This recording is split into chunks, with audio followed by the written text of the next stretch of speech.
Well, what is this here gadget? Well, 50 years ago, when I went into business for myself with the support of my biggest customer as my mentor, this was called a pager. And what? There's no screen on this thing. Just a picture of a little bit of a mic there. Well, not only the mic, all the mic did was go one beep, phone the office, two beeps, get to your next appointment, three beeps, phone home. And that's all I had. And that was my first experience with digital communications.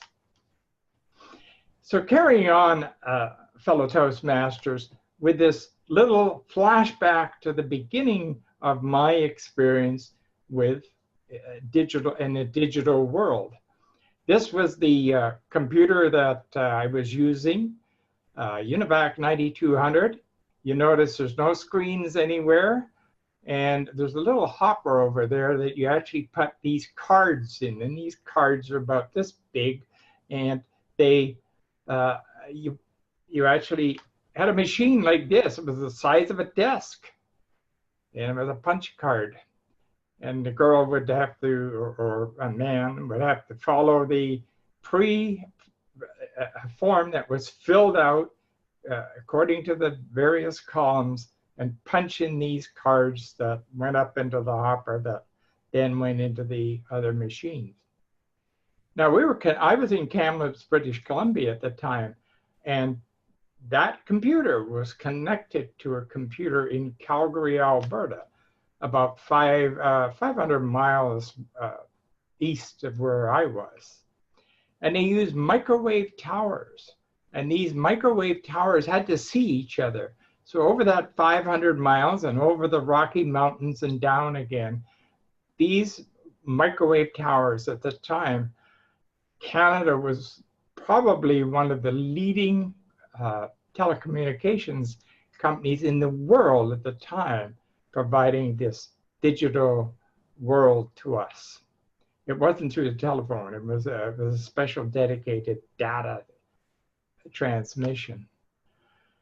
Fast forwarding a little bit into the early 90s or mid 90s, and I don't know if does anybody remember what this was? I see Zaldi does. Speakerphone or no? Dictaphone? It's a modem, yeah, it's a robotic modem. 33.6 or 56K. And you hook it up to one of these things. You notice the big screen on there.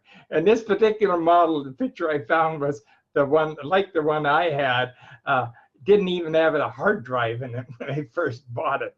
2 5.5-inch floppy disks went in there, and you hooked your modem to that. And when you went online and went through the telephone system, you heard this here surf going up and down, and hence the thing about surfing the net, because it sounded like the surf. At that time, I had a digital phone, a Nokia. That was only the size of a half a brick. There was another one that was the size of a brick, but mine was only half that. I don't think I got my proportions quite right there. And today, here's my office away from home. A nice big table they've got for me in Starbucks. The other day I went there and it was full. That's my office from home. And some of you might remember, well, I know at Royal Roads University, they still got these things around. But we're here to talk about, this is today and the future, the Zoom phone.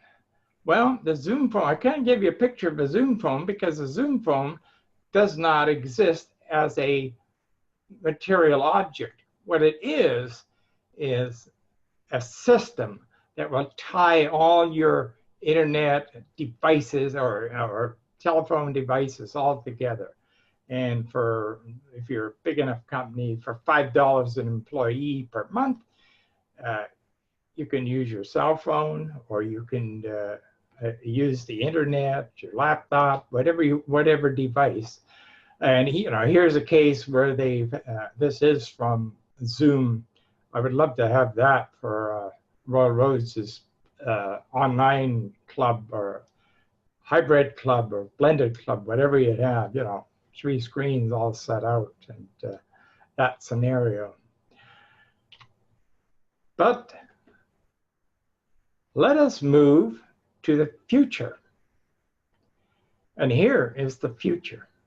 Google Glass. What? You said I thought it was over.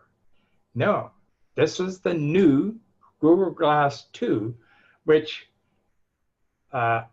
isn't available. It's been announced, but I listened to one guy who went to try and get one, and he had some problems in getting it after flying to New York twice. And what's that going to give you? Well, you could be like this lady jogging along the beach, or Michelle. She could have her Google glasses on, and the bar on the side controls your speaking. Or it could be like me in London, England, on my bike in 2020 as I bicycle myself over to Paris, France. So enjoy tomorrow.